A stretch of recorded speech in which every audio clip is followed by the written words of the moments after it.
여러분 안녕하십니까? 라디오 전망대 이용선입니다.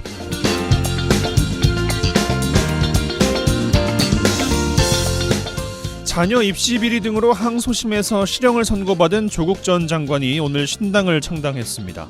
부산에서 창당 선언을 하면서 비판하는 언론을 통제하고 정적 제거와 정치 혐오만을 부추기는 검찰 독재 정치, 민생을 외면하는 무능한 정권을 심판해야 한다고 했는데요.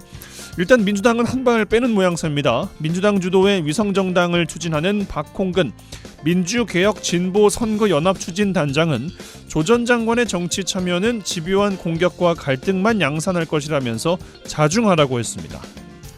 일부에서는 형실 정치에 참여를 하는 것에 박수를 보낸다는 반응도 나오고 있는 걸로 알려졌습니다. 정치인들의 사법 리스크가 정치의 피로감과 혐오 등 많은 부작용을 낳고 있는 가운데 조 전 장관의 사법 리스크가 4월 총선에서 어떻게 작용할 것인가 두고 봐야 할 대목 같습니다. 오늘 라디오 전망대가 준비한 소식입니다. 지역 소식들 뉴스 브리핑 통해서 들어보고요. 매주 화요일 코너 언더독 문화산책 이어집니다. 잠시 후에 뵙죠.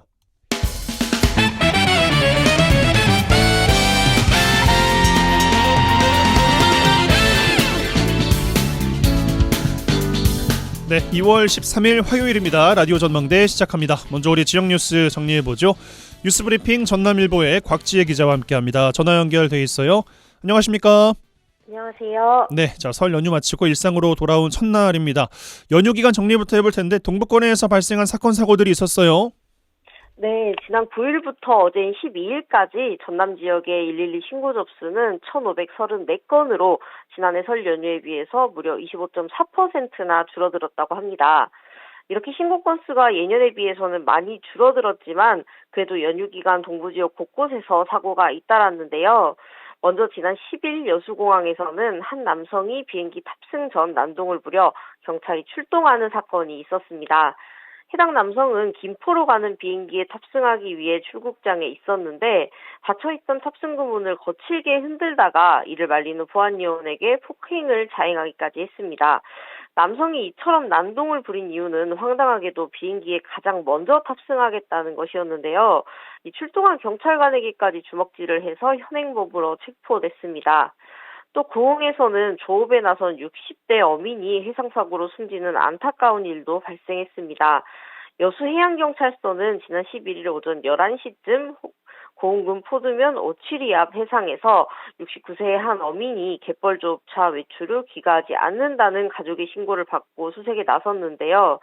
해경은 실종자를 찾기 위해 경비함정과 민간 구조선 등을 동원해 해안가를 중심으로 집중 수색을 벌였지만 안타깝게도 신고 접수 4시간 만에 사고 위치에서 약 250m 떨어진 곳에서 시신이 발견됐습니다. 고인 발견 당시 양식장 그물에 걸려 엎드려 있던 모습이어서 경찰은 일단 새벽 조업 중 병을 당한 것으로 파악하고 CCTV 분석 등을 통해 정확한 사고 경위를 조사 중입니다. 예. 참 안타깝네요. 그나저나 비행기는 빨리 타셔봤자 내리는 건 똑같이 내릴 텐데 말이에요. 참. 같은 날 여수에서는 꽤 큰 화재 사고가 발생했다고요? 그렇습니다. 지난 11일 저녁 7시 57분쯤 여수시 남면의 한 단독주택에서 불이 났는데요. 인력 50여 명과 장비 8대가 투입돼 1시간 30여 분가량 진화 작업을 벌여 큰 불길을 잡았을 만큼 규모가 큰 화재였습니다. 그런데 이 현장에 있던 이웃 주민의 신속한 대처로 인명피해도 막을 수 있었고 초동 대처가 가능했다는 소식이 알려지면서 훈훈함을 전해주고 있습니다. 불이 난 주택에는 지적장애를 가진 60대 부부와 고령의 노모가 살고 있었다고 하는데요. 가장 먼저 이 화재를 발견한 이웃집 남성이 바로 화재 현장으로 달려가서 먼저 폭발 위험이 있는 보일러 기름통을 옮기고 전기 차단기를 내리는 등 대처를 한 것으로 전해졌습니다. 이후에 세 가족을 인근 경로당으로 대피시키면서 인명피해도 막았다고 합니다. 이곳은 불이 난 주택 뒤쪽으로도 대나무 숲이 조성돼 있었기 때문에 빨리 불을 끄지 못했다면 더 큰 피해가 일어날 수도 있는 여건이었는데요. 다행히 불이 더 번지기 전에 진압에 성공했습니다. 여수소방서에 따르면 이번 화재로 밭 일부와 주택 한 채가 소실됐고 2,300여만 원의 재산 피해가 발생한 것으로 추산하고 있습니다. 인명피해가 발생하지 않았다는 점에서 일단은 참 다행입니다. 최근에 건조한 날씨가 이어지고 있기 때문에 화재 예방에 각별하게 주의를 좀 기울이셔야겠습니다. 자, 다음은 고흥으로 가보겠습니다. 외국인 근로자 관련 문제가 있어요? 예, 설 당일인 지난 10일 고흥에서 브로커의 임금 갈취를 고발한 한 외국인 계절 근로자가 갑작스럽게 고국으로 돌아가는 일이 발생하면서 논란이 되고 있습니다. 고흥의 한 김 공장에서 일해온 계절 근로자 A씨는 5개월 체류가 가능한 비자를 발급받았지만 2달가량을 남겨놓은 채 출국 조치가 됐는데요. 이 고용주는 A씨가 일을 잘 하지 못해서 사업에 손실을 끼쳤다고 주장하면서 계약을 해지한 것으로 전해졌습니다. 실제로 법무부 지침에 따르면 업무 태만 등 귀책 사유가 있으면 근로계약을 중도 해지할 수는 있습니다. 문제는 이 A씨와 이주민 인권단체가 이를 두고 강제 출국이라며 강하게 항의하고 있는 부분인데요. 사실 A씨는 이제 흔히 브로커라고 하죠. 외국인 근로자들의 불법 입국이나 취업을 알선하는 사람들인데 최근에 이 브로커에 대한 임금 갈취 등 인권 침해 사실을 고발한 적이 있습니다. A씨의 고발 이후 고흥군이 실태 조사를 벌였는데 이후에 사나흘 만에 계약 해지와 출국 조치가 이어지면서 논란이 일고 있는 겁니다. 보복성으로 보일 여지가 적지 않은 것 같습니다. 네, 인권단체들은 A씨의 출국이 보복성 강제 출국이라며 강하게 비판하고 있는 상황입니다. 뭔가를 감추려고 하는 것이 아니라면 이제 설 연휴에 이렇게 무리해서 급하게 출국시킬 이유가 없다는 건데요. 출국 과정에서 고흥군의 석연치 않은 행정도 도마 위에 올랐습니다. 먼저 외국인 근로자의 계약을 해지하려면 고용 변동 신고서를 관할 출입국 사무소에 제출한 뒤에 사유가 타당한지 확인과 검토를 거쳐야 하는데요. 고흥군이 이런 절차를 무시하고 자체적으로 A씨의 계약 해지 사유가 타당하다고 판단한 것으로 알려졌습니다. 출국 과정에서 법무부 지침을 어긴 것인데 이와 함께 외국인 노동자 근무일수 규정도 지켜지지 않았다는 지적입니다. 5개월 체류 비자의 경우 최소 113일 이상 근무일수가 보장돼야 하는데 A씨 근무일수는 휴일을 빼면 90일도 채 되지 않는다고 합니다. 전남도는 A씨의 출국 과정에서 부적절한 부분이 있었는지 확인하겠다는 입장인데요.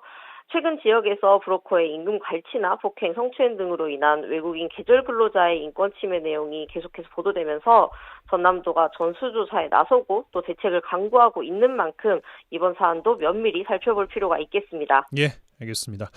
자, 마지막 소식 여수 국가산단 관련 뉴스입니다. 네, 국내 최대 규모의 석유 화학단지가 밀집한 여수 국가산단에서 최근 5년간 발생한 안전사고가 70건에 달한 것으로 나타났습니다. 여수시는 지난 2019년 7건, 2020년 8건, 2021년 24건, 2022년 15건, 지난해 16건까지 총 70건의 안전사고가 발생했다고 밝혔는데요. 이 유형별로는 화재가 40건으로 가장 많았고 폭발 2건, 감전 3건, 가스 등 누출 13건, 기타 12건 등으로 집계됐습니다. 인명피해는 총 44명으로 사망이 13명, 부상이 31명에 달했는데요. 재산 피해는 71억 9,200만 원에 이르고 있습니다. 이 여수 산단의 경우 이렇게 매년 크고 작은 사고가 잇따르고 있는데 가장 큰 문제로는 조성된 지 50여 년이 지난 노후 설비가 꼽히고 있습니다. 실제로 지난해 고용노동부가 여수 산단 입주 기업을 대상으로 정밀 안전진단을 실시한 결과 권고 시정 조치가 468건에 달했는데요. 이 중 63%인 299건의 권고 시정 조치가 화학사고 취약 고위험 설비 분야로 나타났습니다. 이외에도 저장 설비, 반응기, 연결배관 32%, 전기, 소방 24%, 안전보건 일반이 23%로 나타났고요. 계책장치나 안전밸브 분야도 12%를 차지했습니다. 저장설비 결함은 없어도 부속설비 부분 결함, 일부 파이프렉 상부 배관 외부 부식, 볼트너트 미체결 결함도 발견됐는데요. 올해부터 안전사고와 환경오염 예방을 위한 여수산단 환경안전통합관제센터가 본격 가동되고 산단 119 출장소도 운영되는 만큼 이를 기반으로 신속한 사고 예방 대응 체계를 구축하는 것이 급선무로 보입니다. 예, 알겠습니다. 뉴스브리핑 전남일보의 곽지혜 기자와 함께했어요. 고맙습니다. 감사합니다.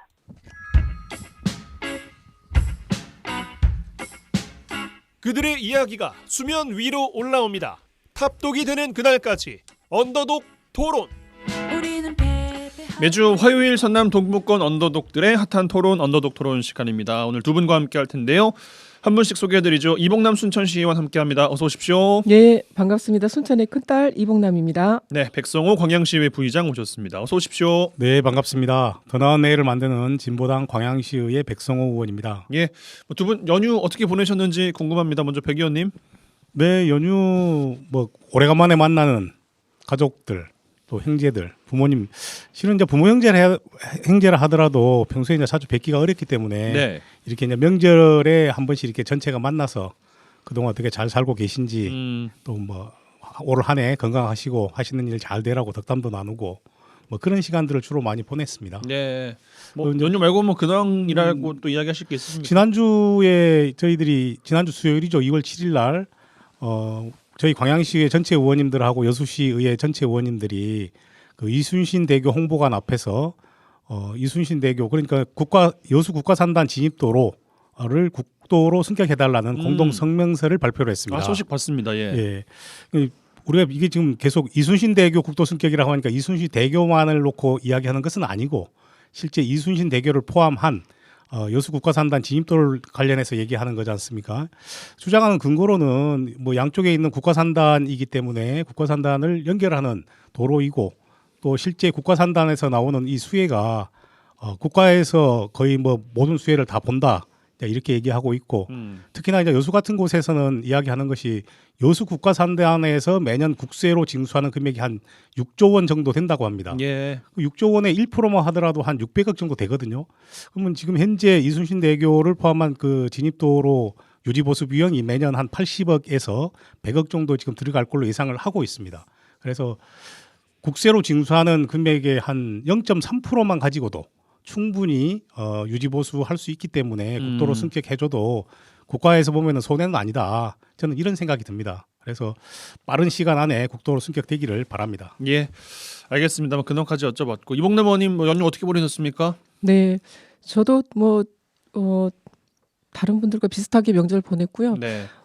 저희가 이제 추석하고 설 명절 전에 그 의회에서 공식적으로 지역에 있는 복지시설들을 방문을 하거든요. 예. 그래서 이번에도 설 명절 전에 한 5군데 정도 복지시설을 이제 공식적으로 이제 방문을 좀 했는데, 이제 소정에 이제 그 책정된 이제 예산들이 있어서 아주 소정에 좀 이렇게 성의 표시 정도를 이렇게 공식적으로 하거든요. 근데 이제 지난해 그 전에 비해서 이번 설에 그 복지시설로 들어온 여러 가지 혹시 이제 물품이라든지 후원 이런 부분들이 예년보다는 아주 좀 많이 줄었어요? 예, 줄었다라고 하더라고요. 그래서 조금 이따 주제도 다루겠지만 네. 굉장히 좀 경제가 많이 안 좋구나. 특히 이런 명절에 또 특히 이제 좀 많이 어려움을 좀 겪고 있는 복지시설이라든지 또 어려운 이웃들이 이 경제가 좀 어렵고 물가가 상승됨으로 인해서 또 다른 어떤 어려움을 겪고 있구나라고 하는 거를 복지시설 방문하면서 좀 느꼈고요. 이번 명절에는 저도 할아버지 할머니 또 아버님 산소까지 이렇게 같이 가서 좀 성묘도 하고 오랜만에 가족들하고 전체가 좀 함께 좀 연휴를 좀 보내는 그런 명절이 아니었는가 싶습니다. 그리고 예. 외지에서 온 친구들도 만나고요. 정말 의정활동하면서 오랜만에 가족 친지들하고 좀 시간을 보냈던 이런 명절이 아니었는가 싶습니다. 예, 알겠습니다. 또 건강하게 저희가 또 다시 만나서 명절 이후에 또 처음으로 나누는 언더독 토론 시간입니다. 오늘도 3개의 주제가 준비되어 있는데 먼저 제가 드릴 주제부터 꺼내보죠. 설 연휴에 제수용품이나 선물로 사과, 배 이런 거 집으셨던 분들은 어이구 이게 뭐야 하면서 내려놓으셨던 분들도 많이 계실 것 같아요. 한 알에 5,000원, 세 알에 10,000원 넘어가는 이런 물가를 본 이번 연휴가 아니었나 싶습니다. 과일, 채소, 농수, 축산물 할 것 없이 물가를 견인하고 있는데 1월 전남 지역의 소비자 물가가 서울, 광주와 함께 전국에서 가장 높았다 그래요. 이 물가를 어떻게 하면 좀 안정시킬 수 있을지 요 고민이 좀 들어서 첫 번째 주제를 꺼내봅니다. 정부가 지금 시점에서 할 수 있는 것들 또 집중해야 할 것은 두 분은 어떻게 보시고 또 지자체가 할 수 있는 건 뭐가 있을지 질문을 좀 드려보면 좋을 것 같은데 먼저 백 의원님, 정부가 지금 시점에서 이 물가 관련해서 어떤 정책을 좀 펼 수 있겠습니까? 실은 이제 이 물가 특히나 이제 농수축산물과 관련한 이게 물가 안정이 되지 않는 이유는 아무래도 이제 수요와 공급이 맞아떨어지지 않기 때문에 이런 현상이 저는 발생한다 이렇게 봅니다. 네. 근데 이것을 시장에게만 맡겨놓으면은 수요는 많은데 공급이 딸리기 때문에 이런 현상이 지속적으로 나타날 수밖에 없는데 그러면 국가나 정부나 지방자치단체에서 그럼 이것을 지켜만 볼 것이냐? 그것은 아닌 거 아니겠습니까? 물가 안정을 시키기 위한 주체는 당연히 정부나 지방자치단체여야 된다. 이 한 가지 예를 놓고만 본다 하더라도 현재 수요보다 공급이 딸리기 때문에 이런 문제가 발생했기 때문에 미리 이런 충분히 예상할 수 있는 문제입니다. 그래서 국가가 좀 더 이런 물량들을 좀 확보해 뒀다가 수요가 많을 때 푸는 또 어떻게 보면은 그 완급 조절을 하는 이런 역할들을 정부가 좀 해줘야 될 필요가 있는 거다. 그리고 이 외에 여러 가지 문제가 있죠. 특히나 방금 한 가지 예를 들어서 지금 저희들이 말씀드리고 있는데 실제 가격이 이렇게 많이 온다고 해서 생산자들이 그 가격의 반사이익을 보고 있지는 않습니다. 중간에 보면은 중간 유통하는 과정에서 누군가 더 많은 또 이익을 내버리는 구조가 있기 때문에 또 이런 현상도 또 나올 수 있는 거거든요. 그러면 정말 제대로 된 지금 유통이 되고 있는 거냐 이런 부분에 대해서도 좀 중앙정부나 뭐 지방자치단체 차원에서도 주의 깊게 보고 그러지 못하도록 하는 것도 기관의 역할이라고 봅니다. 뭐 물가라는 게 뭐 세계적으로 연동이 되어 있는 부분도 물론 있고요. 각 국가 안에서도 경제 정책의 총체 뭐 결과로도 작용할 수가 있을 겁니다. 뭐 금리와도 또 연결이 또 있을 것이고 여러 가지가 또 연결되어 있을 텐데 이봉남 의원님은 어떻게 좀 보고 계신지 궁금합니다. 네, 뭐 물가를 잡고 또 물가를 안정시키는 큰 주체는 저는 국가라고 생각을 합니다. 근데 여기에 국가가 어느 정도 이 정책을 또 공급과 수요 정책을 잘 펼치냐에 따라서 지방자치단체와 그리고 일반 국민들 또 소비자들 공급자 소비자들에게 같이 영향이 저는 있을 거라고 보고요. 예. 아마 이번에는 특히 그 식료품 물가 상승이 굉장히 큰 원인이 좀 그랬어요. 아니었나 싶습니다. 근데 이제 이 부분은 물론 이제 물가 상승 원인을 수급 조절을 국가가 담당하는 게 이제 먼저 말씀드린 대로 맞고 사실 이제 식료품이라든지 어떤 이런 부분들은 지금 이번 같은 경우도 과일 가격이 굉장히 많이 상승을 했잖아요. 근데 이게 이제 이상 기온에 따른 어떤 그 상승이란 말입니다. 근데 이 이상 기온이 기후 변화에 의해서 온 이상 기온이기 때문에 이거는 이제 정부가 어쨌든 물가 상승과 관련된 어떤 여러 가지 정책을 펼칠 책임도 있지만 어떤 기후 변화에 따른 어떤 대처라든지 대책 이런 부분들은 좀 전 세계적인 문제가 아닌가 싶습니다. 그러니까 이걸로 인해서 유가라든지 유류세 이런 여러 요인들이 복합적으로 작용해서 이 물가가 지금 상승되고 있는 큰 영향이 저는 아닌가 이렇게 지금 생각이 되는데요. 예. 이제 아까 그 백성호 의원님께서 말씀하신 부분은 기본적으로 또 정부에서 추진해야 될 그 대책이라고 생각을 하고 그 정부에서는 여러 가지 소비가 어떻게 좀 변화하고 있는지 그리고 이 다양한 원자재 수급을 어떻게 좀 원인 대책을 마련할 건지 그리고 이 수요 조절을 위한 정책을 어떻게 시행할 것인지에 대한 어떤 정부 차원의 좀 특단적인 대책이 좀 필요할 것 같고요.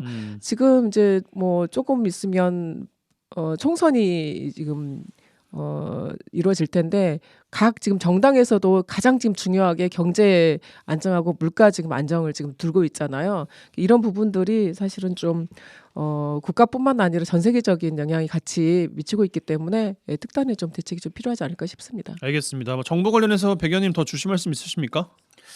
뭐 정부도 정부고 지방자치단체도 마찬가지긴 한데 우리가 이런 여러 가지 농수축산물도 있지만은 특히나 이제 물가를 견인하는 것 중에 하나가 공공요금이거든요. 예. 이런 공공요금 인상에 대해서도 굉장히 그 신중하게 판단을 해야 됩니다.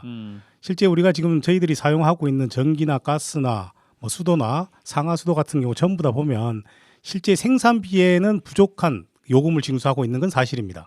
그렇지만 생산비 맞추기 위해서 이 요금을 인상했을 경우에는 특히나 서민 물가 안정에 굉장히 큰 영향을 미치기 때문에 공공요금 인상에 대해서는 아주 신중하게 검토를 할 필요가 있고 예. 또 그 외에도 여러 가지 좀 서민 물가 안정을 찾기 위해서 우리가 착한 가격 업소를 좀 선정해서 물가 인상을 시키지 않게끔 하면서 그 업소들을 좀 지원해 주는 방법. 근데 이게 지방자치단체 차원에서 지원해 주는 방법도 있지만 정부에서도 지원해 주는 방법이 있습니다. 여러 가지 뭐 물품이라든지 아니면 뭐 그 외에 필요한 그 식당에서 필요한 거 있지 않습니까? 이런 걸 우리가 좀 지원해 줌으로 해서 그분들이 가격을 올리지 않고도 충분하게 운영을 할 수 있는 그런 시스템 구축을 위해서 한다면 좀 더 물가를 잡는 데 있어서 도움이 되지 않겠냐 이런 생각 좀 듭니다. 알겠습니다. 지자체는요, 그 정부에 비해서 할 수 있는 게 많지는 않을 거라는 생각이 듭니다. 뭐 말씀 주신 지원금, 보조금 이제 이런 게 먼저 생각이 나긴 하는데 요즘에 물가가 진짜 어렵구나, 참 경제가 어렵구나라고 느꼈던 게요. 그 여수시에서 설 명절을 앞두고 여수사랑 상품권이라고 하잖아요. 여수페이. 그 할인율을 10에서 15%로 확 늘린 적이 있었어요. 근데 한 70억인가 그 규모였고 그게 한 3, 4일 만에 완판이 돼서 못 사는 일이 또 벌어지고 그 많은 분들이 생각보다 알고 계시더라고요. 초창기 때는 뭐 그런 게 있어 뭐 쓰는데도 뭐 별로 없는데 이랬는데 쓸 곳이 그렇게 늘어난 것 같지는 않은데 할인율을 5% 올리니까 완판이 됐다는 거거든요. 그만큼 물가를 서민들이 시민들이 좀 절감하고 있는 게 아닌가 싶긴 한데 이봉남 의원님 어떻게 좀 지자체는 뭘 할 수 있겠습니까? 물가 관련해서? 네. 그 지자체에서는 이제 설 성수품 물가 동향 조사를 계속 하고 있거든요. 네. 뭐 순천뿐만 아니고 아마 전국 지자체가 다 하고 있을 겁니다. 그래서 순천에서도 이번에 그 물가 동향 조사를 또 했고 또 명절 대비해서 물가 안정 대책반도 같이 좀 운영을 좀 하고 있어요.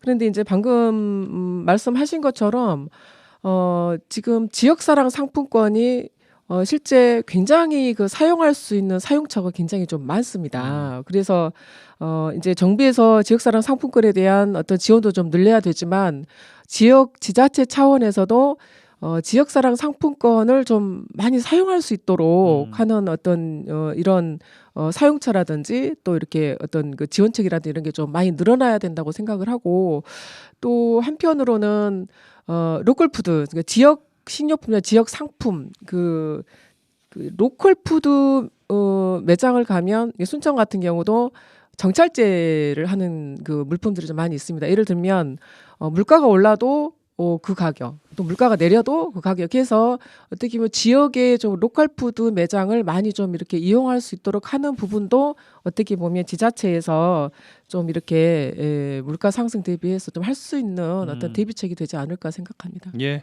알겠습니다. 백 의원님 어떤 생각 좀 갖고 계십니까? 지자체에서 할 수 있는 것들. 네, 뭐 앞서 이제 여러 가지 말씀을 드렸었는데 아까 그 지역사랑 상품권 같은 경우가 물가 안정하는 데 도움을 주는 것은 실은 저는 아니라고 봅니다. 그렇죠. 결국 뭐 돈 풀어서 물가 잡는다는 건가? 소비 촉진을 시킬 수 있긴 하지만 예. 또 그도 보면은 빈익빈 부익 현상이 좀 발생할 수가 있거든요. 왜냐하면 실제 이것은 현금으로 지역사랑 상품을 사서 소비를 해야 되는 거기 때문에 예. 현금이 없는 사람들 입장에서 보면 그림의 떡입니다.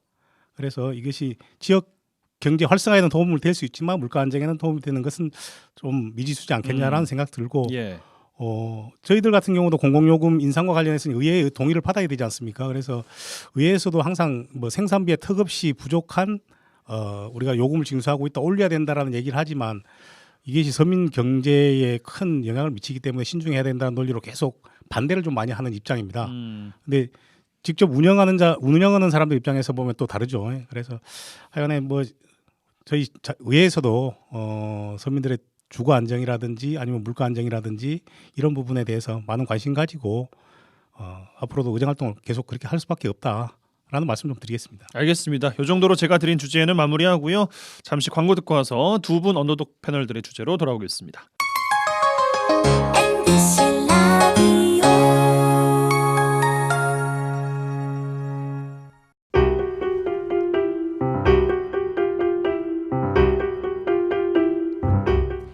지역 뉴스 1시간 안에 정리해드립니다. 재미있고 편한 뉴스. 지역 시사는 역시 이용선의 라디오 전망대.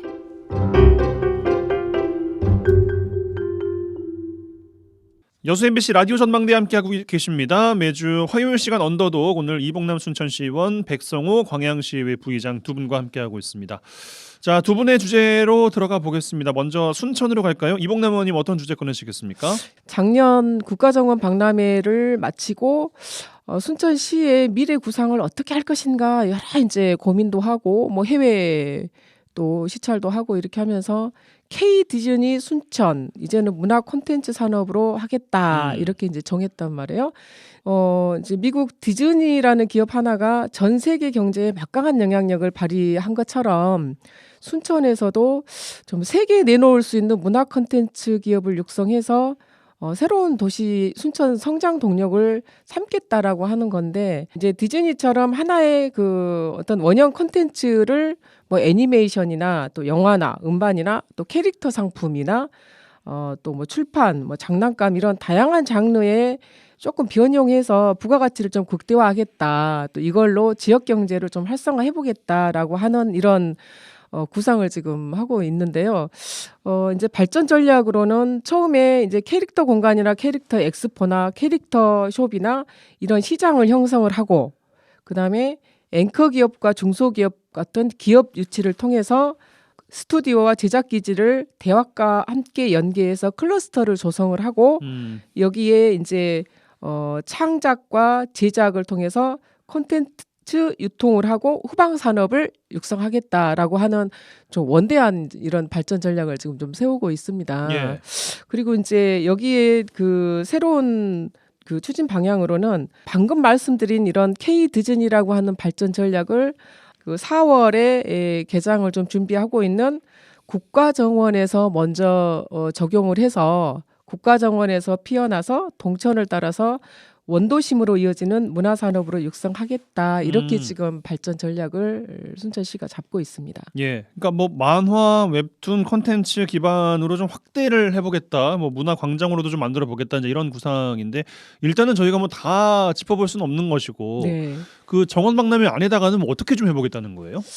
지금 4월에 그 예비 오픈 그리고 7월에 정식 오픈 그리고 이제 후반기에는 여러 가지 산업전을 이렇게 하겠다라고 하는 국가정원의 1년 계획을 지금 큰 틀에서 지금 준비를 하고 있어요. 네. 그래서 현재 이제 국가정원에 있는 꽃과 나무에 여러 가지 문화 콘텐츠로 옷을 입히겠다 이렇게 지금 주제를 잡았거든요.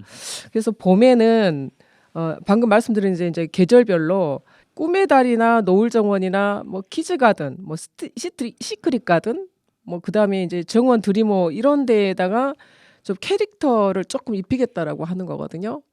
그리고 여름에는 이제 갯벌 공연장이나 개울길 광장이랑 식물원 이런 데에다가 방금 말씀드린 그런 캐릭터를 좀 이렇게 입히겠다라고 하는 거고요. 이제 가을에 이제 산업전을 하겠다라고 하는 건데 꿈의 달이 대표적으로 꿈의 달이 외부에 우주인도 구경 오는 정원 첫 관문을 여기다가 조금 연출을 해보겠다라고 하는 거거든요. 그래서 여기 디지털 좀 연출도 좀 하고 또 3D 홀로그램도 여기 꿈의 달에다가 좀 이렇게 입히고 다면적으로 이렇게 입체 영상도 좀 해서 오감 체험을 할 수 있는 조형물을 꿈의 다리에 지금 설치해보겠다 이제 이런 내용들이 좀 들어가 있고요. 예. 그러니까 이제 조금 그림을 그려보면 국가정원에 작년에 국가정원 안에서 좀 인기가 있었던 이런 시설물들의 K 디즈니의 첫 포문으로서 여러 가지 캐릭터들을 요소에 조금 거기에 맞는 어떤 캐릭터들을 좀 입혀보겠다라고 하는 이런 구상을 지금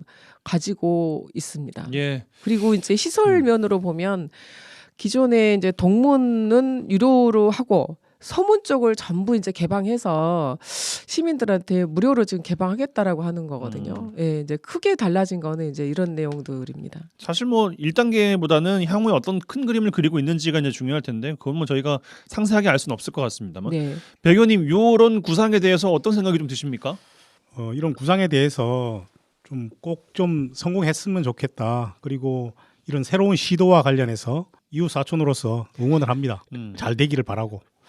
구상 참 괜찮은 것 같습니다. 이렇게 그래요. 뭐라도 자꾸 이렇게 시도를 하면서 새로운 변화를 가져와야 되지 않겠습니까? 예. 네, 그런 의미에서는 굉장히 긍정적으로 보고 있습니다.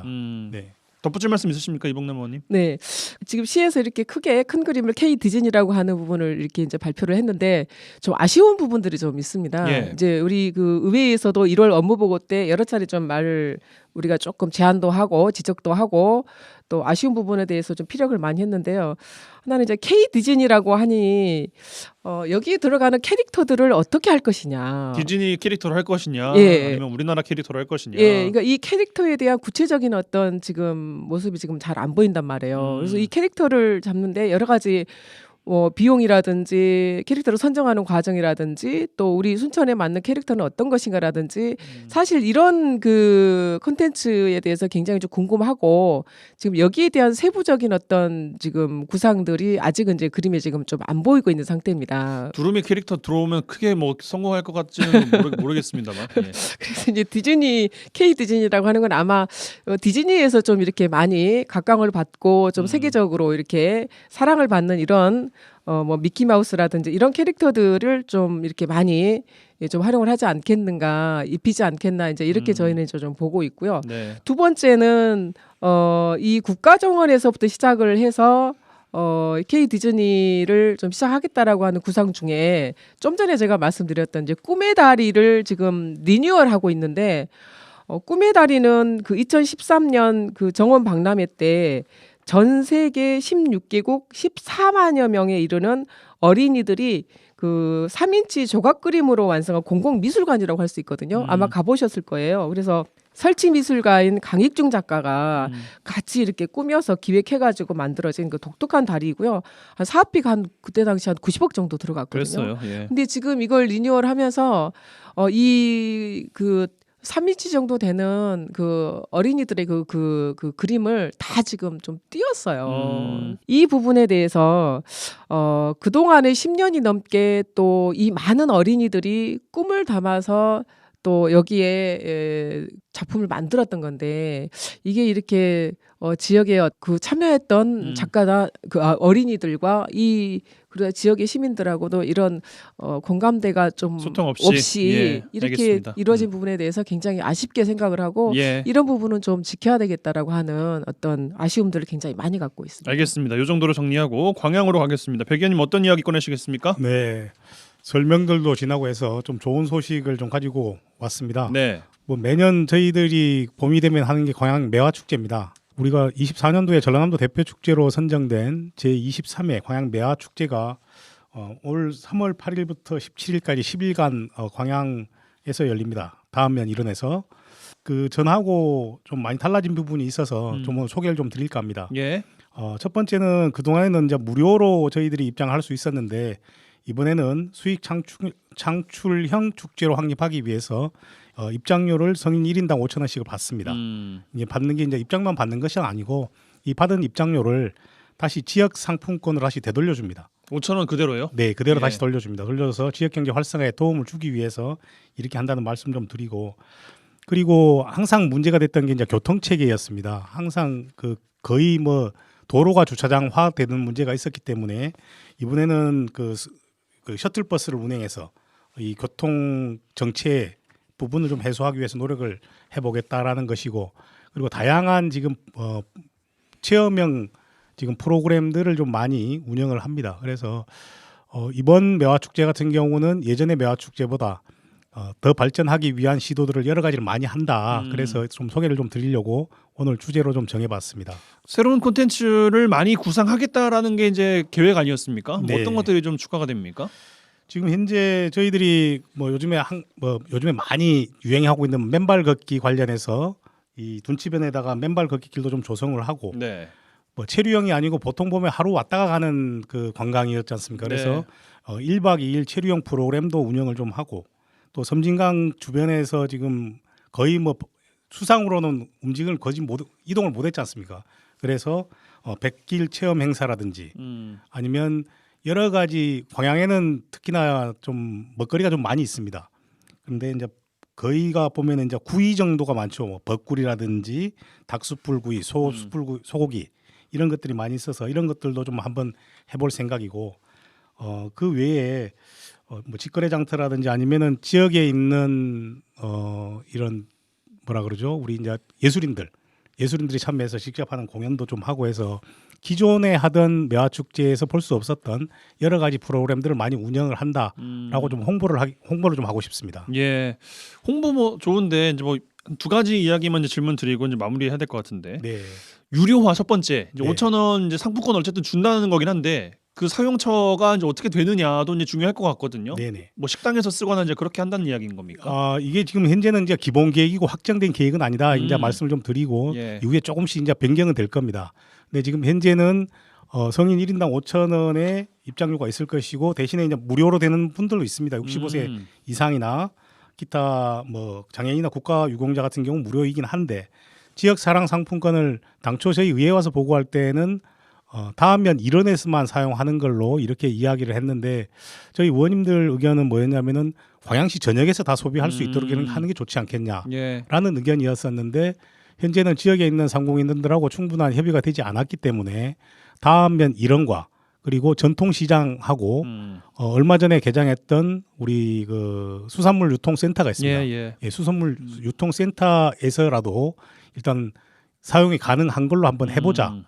라고 의견을 드렸고 거의는 그것은 이제 확정적일 것 같습니다. 일단 이야기는 더 진행이 되고 있는 단계인 거고요. 네네 그렇습니다. 예. 한 가지만 더 여쭙고 마무리하겠습니다. 매화 축제잖아요. 네. 뭐 여러 컨텐츠들 좋고 한데 아니 그래서 매화 축제랑은 무슨 상관인데라고 이야기하시는 분들도 계실 것 같아요. 그러니까요. 이제 축제장에 가면 꼭 그 이제 뭐 매화 축제라고 해서 매화와 관련된 또 뭐 볼거리만 있는 건 아니지 않습니까? 그렇죠. 그래서 이 좀 축제를 좀 풍성하게 만들기 위해서 여러 가지 프로그램을 이렇게 집어넣는 거지 않습니까? 그래서 예. 그렇게 이해해 주시면 좋을 것 같습니다. 알겠습니다. 시간상 이 정도로 마무리해야 될 것 같습니다. 예. 언더독 이봉남 순천시 의원, 백성호 광양시의 부의장 두 분과 함께했습니다. 이봉남 의원님 시간은 좀 많이 쓰시는지라 마무리해야 될 것 같아요. 고맙습니다. 네. 네. 수고하셨습니다. 감사합니다. 네. 매화축제 가겠습니다.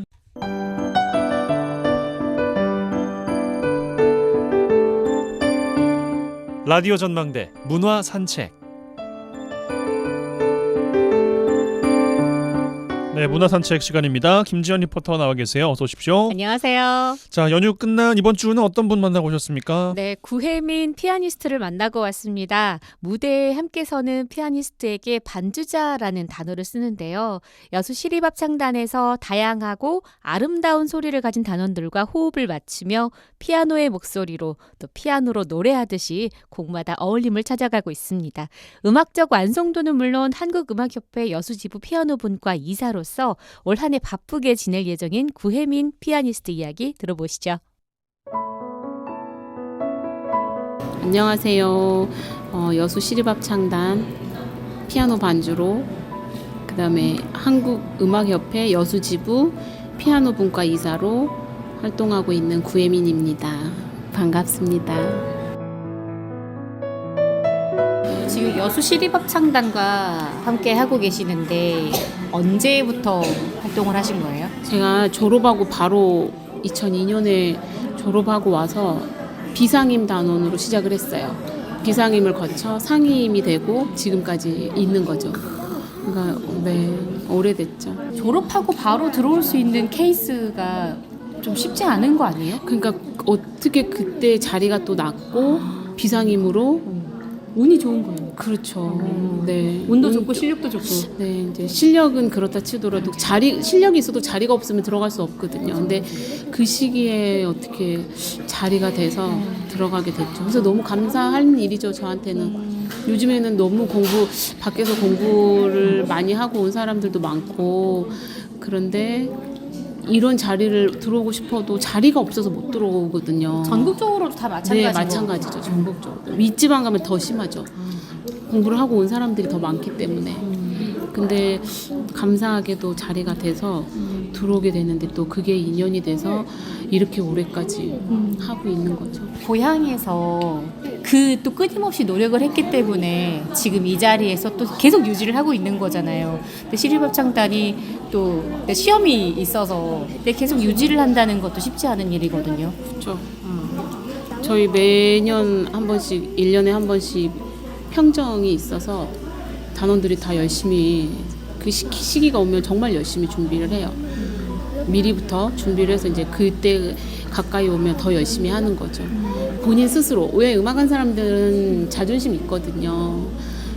그러니까 그런 자존심 때문에라도 더 열심히 하게 되는 것 같아요.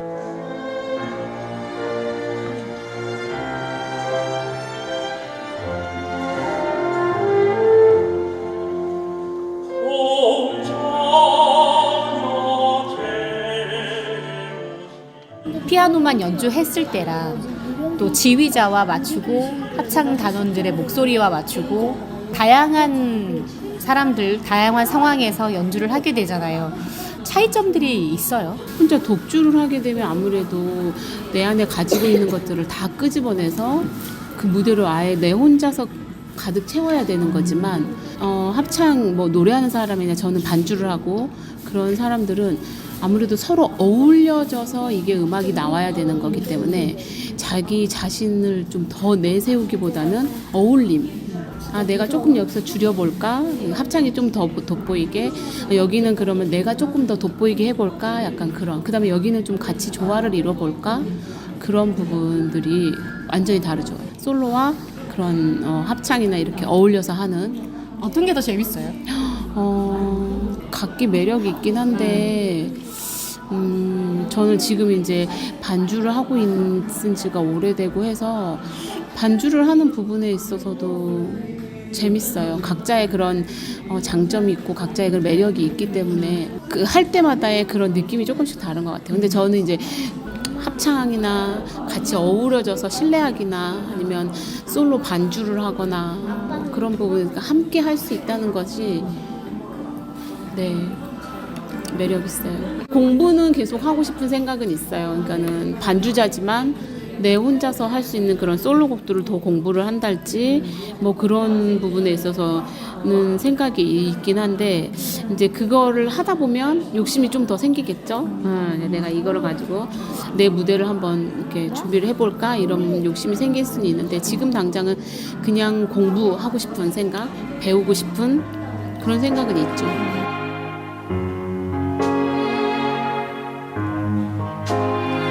바이올린도 하고 플룻도 해보고 그리고 이제 피아노도 했었죠. 그 길로 갈 수밖에 없었던 것 같아요. 지금 생각해 보면 뭐 중간에 플룻도 악기를 아예 한번 잊어버린 적도 있고 바이올린은 하다가 특히 흐지부지 약간 되기도 하고 근데 피아노는 하다가 멈췄는데 다시 시작하게 되더라고요.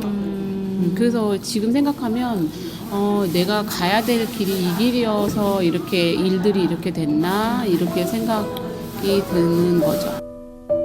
시립합창단 1년간 계획을 보면 달력이 꽉꽉 찼더라고요. 체력이 남아날까. 네, 저희가 이제 코로나 때는 조금 많이 못했는데 학교도 찾아가고 뭐 장애인 복지관 또 시에 소속되어 있기 때문에 시에 뭐 행사랄지 그런 부분들 그래서 연주가 많을 때는 진짜 많아요. 그래서 우리 진짜 아이돌 같다.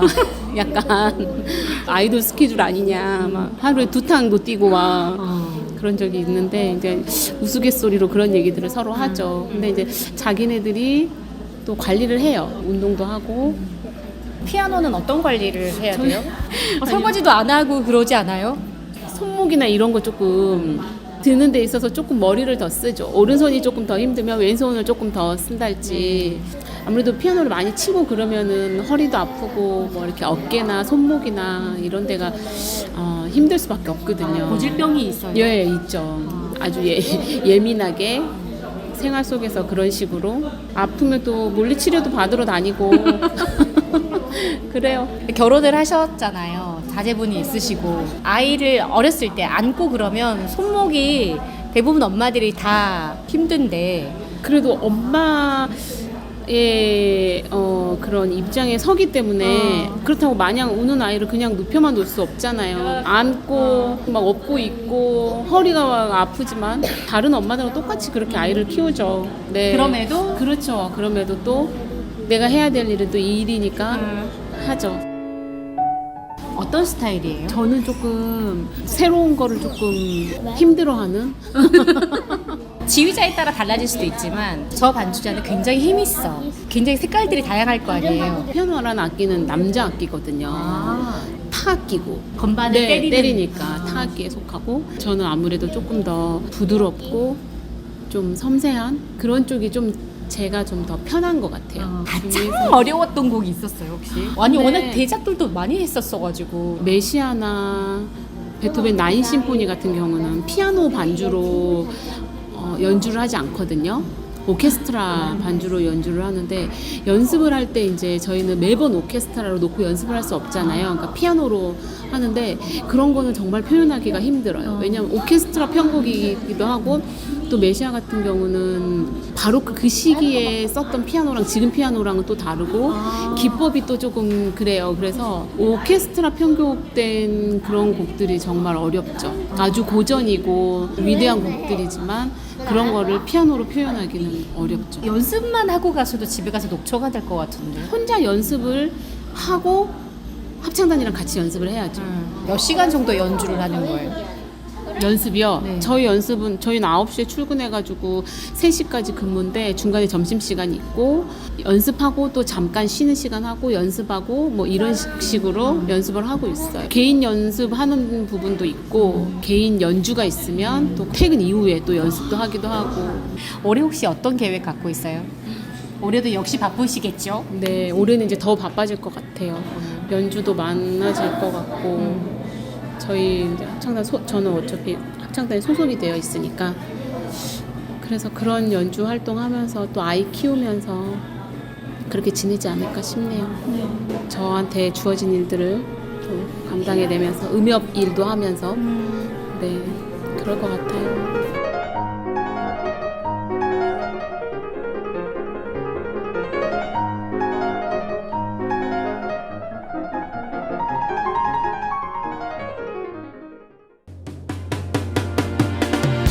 네, 화요일 라디오 전망대 마치겠습니다. 이용선이었습니다.